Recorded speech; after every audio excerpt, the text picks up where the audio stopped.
કોંગ્રેસે આગામી લોકસભા ચૂંટણી માટે પોતાના ઉમેદવારોની 8મી યાદી જાહેર કરી છે, ત્યારે આ યાદીમાં 14 ઉમેદવારોના નામ જાહેર કરવામાં આવ્યા છે. કોંગ્રેસ ઝારખંડ, મધ્યપ્રદેશ, તેલંગાણા અને ઉત્તર પ્રદેશ માટે ઉમેદવારોના નામ જાહેર કરાયા છે. તો કોંગ્રેસે પોતાની મહિલા પ્રવક્તા સુપ્રિયા સેહનાતની ટિકિટ કાપી નાખી છે. મહત્વનું છે કે સુપ્રિયા સેહનાતે વર્ષ 2019 લોકસભાની ચૂંટણી ઉત્તર પ્રદેશના મહારાજાગંજથી લડી હતી, પરંતુ તે ભાજપના પંકજ ચૌધરી સામે હારી ગયા હતા.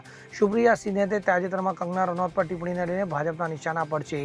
ભાજપે હિમાચલ પ્રદેશના મંડીથી કંગના રનૌતને લોકસભા ચૂંટણીની ટિકિટ આપી છે. સુપ્રિયા સેહનાતની જગ્યાએ આ વખતે કોંગ્રેસ મહારાજગંજથી વિરેન્દ્ર ચૌધરીને લોકસભા ચૂંટણીમાં પોતાના ઉમેદવાર બનાવ્યા છે. તો વિરેન્દ્ર ચૌધરી મહારાજગંજ જિલ્લાની ફરેદા બેઠકના વર્તમાન ધારાસભ્ય છે અને પાર્ટીના પ્રદેશ ઉપાધ્યક્ષ પણ છે. ભાજપે આ વખતે નાણાં રાજ્યમંત્રી પંકજ ચૌધરીને જ મહારાજાગંજથી ઉતાર્યા છે. પંકજ અહીંથી સતત 6 વખત ચૂંટણી જીતી ચૂક્યા છે. તો વર્ષ 2019માં પંકજ ચૌધરીને 7,26,000થી વધુ મત મળ્યા હતા. Bureau report, CN24 news. હવે જુઓ દેશ દુનિયાની તમામ ખબરો તમારી આંગળીના ટેરવે.